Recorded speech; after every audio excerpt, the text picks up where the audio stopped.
नमस्कार, बहुत स्वागत आप सभी का। जी मध्य प्रदेश छत्तीसगढ़ देख रहे हैं आप और आपके साथ मैं हूं कीर्ति दीक्षित और आपकी आवाज में आप सभी का स्वागत है। आज 11 मार्च 2024 वो तारीख जब से भारत देश में CAA यानी कि नागरिकता संशोधन कानून लागू हो गया है। केंद्र की मोदी सरकार ने नागरिकता संशोधन कानून का नोटिफिकेशन जारी कर दिया।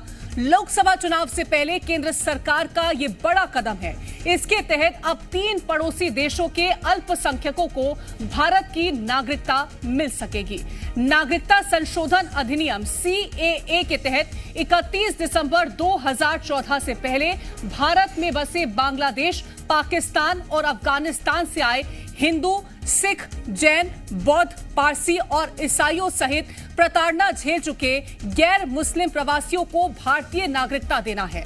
CAA के लागू होने के बाद अब सियासत भी जारी हो गई है, जहां कुछ बयान ऐसे सामने आए हैं कि इस कानून के लागू होने से किसी को कोई नुकसान नहीं होगा, तो वहीं कुछ बयान ऐसे भी हैं जो कानून को लागू ना होने का दावा कर रहे हैं। पहले ये बयान सुनिए, फिर करेंगे चर्चा। नोटिफिकेशन जारी हुआ है तो लिहाजा इसमें क्या चीज़ है क्या नहीं है, इसको अपनी जो लीगल कमेटी है, लीगल टीम है, वो उसको स्टडी करेगी और स्टडी करने के बाद ही अपनी बात रखी जाएगी। और बहरहाल तमाम लोगों के ज़िम्मेदारान की तरफ से ये बात आ रही है कि इससे किसी की सिटीज़नशिप नहीं जाएगी। और तमाम लोगों से मेरी यही अपील है कि हर तरीके से अमन अमान कायम रखें और हम लोगों की लीगल कमेटी इसको पूरा स्टडी करने के बाद ही अपनी बात देखने दीजिए। I am watching.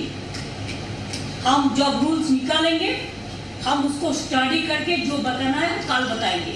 लेकिन मैं आज बोल दिया कि एक बीजेपी का इलेक्शन पब्लिसिटी है, नथिंग इज देयर। तो 20 साल में एक कानून पास हुआ था, उसका बाद 4 साल बीत गया। लेकिन अभी चुनाव जब आते हैं एक कुछ गाल गप करते हैं, ये भी एक गाप गप्पो है, लेकिन असली पौधा किसी को नहीं मिले। वहीं देश में CAA के लागू होने के बाद अब तमाम सवाल आपके मन में भी खड़े हो रहे होंगे और आज चर्चा करेंगे इन्हीं सवालों के इर्द गिर्द। सबसे पहला सवाल, CAA के लागू होने के बाद किसे मिलेगी नागरिकता? और ये हर किसी के मन में सवाल है।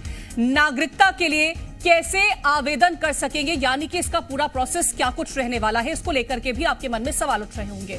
अब कानून के तहत कितने लोगों को नागरिकता मिलेगी, यानी वे कितनी संख्या है जिसको भारतीय नागरिकता मिल सकती है।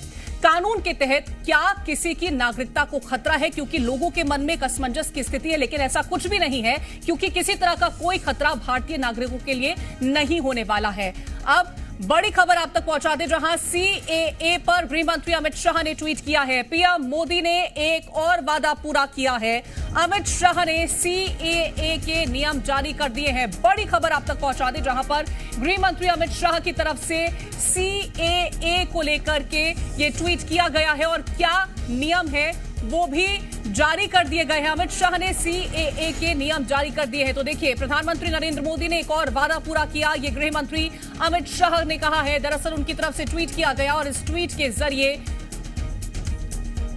पूरी जो जानकारी है, क्या वो नियम है, वो जारी कर दिए गए हैं। तो देखिए, गृह मंत्री अमित शाह का ये ट्वीट है और इस ट्वीट के जरिए उन्होंने ये जरूर बयां कर दिया है कि प्रधानमंत्री नरेंद्र मोदी ने जो वादा किया था उसे पूरा कर लिया है। एक और वादा मोदी सरकार की तरफ से पूरा कर लिया गया है और इसको लेकर के गृह मंत्री अमित शाह ने CAA के नियम भी जारी कर दिए हैं। तो अधिसूचना जारी हो चुकी थी और अब केंद्रीय गृह मंत्री अमित शाह ने CAA के नियम जारी किए हैं।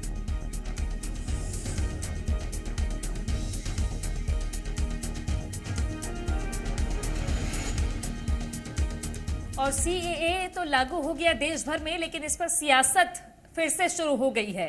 दिग्विजय सिंह क्या कह रहे हैं, सुनाते हैं आपको। ना विलंब क्यों किया, और अगर विलंब किया तो चुनाव के बाद क्या दिक्कत थी? उनका एकमात्र उद्देश्य होता है हर मुद्दे को हिंदू मुसलमान में बांटो। संविधान में हर व्यक्ति को अपने धर्म को पालन करने का अधिकार है। इसलिए अगर किसी कानून में धर्म के आधार पर यह तय किया जाएगा कि कौन नागरिक बन सकता है, कौन नहीं बन सकता है, मेरे मत में ये भारतीय संविधान के खिलाफ है। और अब विपक्ष के तमाम आरोपों के बीच बीजेपी ने भी सीएए लागू होने के बाद अपनी मंशा साफ कर दी है और कहा है कि अब देश में सीएए लागू रहेगा। सुनिए क्या कुछ कहना है।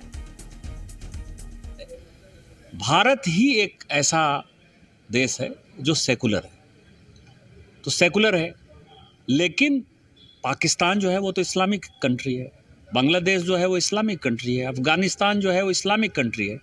तो जिस राज्य का धर्म इस्लाम है उससे यदि मुसलमान बाहर आते हैं तो उनको वहां क्या समस्या होगी? धर्म के आधार पर तो उत्पीड़न नहीं हुआ। यह सीए का जो मूल उद्देश्य है कि धर्म के आधार पर आपको यदि उत्पीड़न होता है और आप भारत में शरण लाते हैं तो हम आपको नागरिकता देंगे।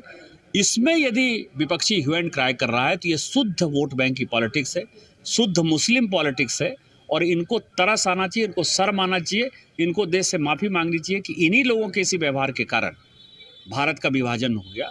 अब भारत का विभाजन नहीं होगा और इस दुनिया में जहाँ कहीं भी हिंदू, जैन, बुद्ध प्रताड़ित हैं, सिख प्रताड़ित हैं, वो यदि इस देश में आएंगे तो उनको नागरिकता देंगे। ये माननीय प्रधानमंत्री जी का। पूरे भारत के लोग, हिंदू, मुस्लिम, सिख, ईसाई सभी लोग, हम भी राह देख रहे हैं कि जल्द से जल्द सीए लागू कर दिया जाए, जिससे 70 सालों से जो हमारे भाई बहन पाकिस्तान से आए हुए हैं, जिनका अधिकार यहाँ पर सुरक्षित है, उनको नागरिकता मिल जाए। उनकी दूसरी तीसरी पीढ़ी है जो पाकिस्तान से जुल्म सितम सह कर यहाँ पर आए, लेकिन आज भी वो नागरिकता के लिए दर दर भटक रहे। मैं इस कानून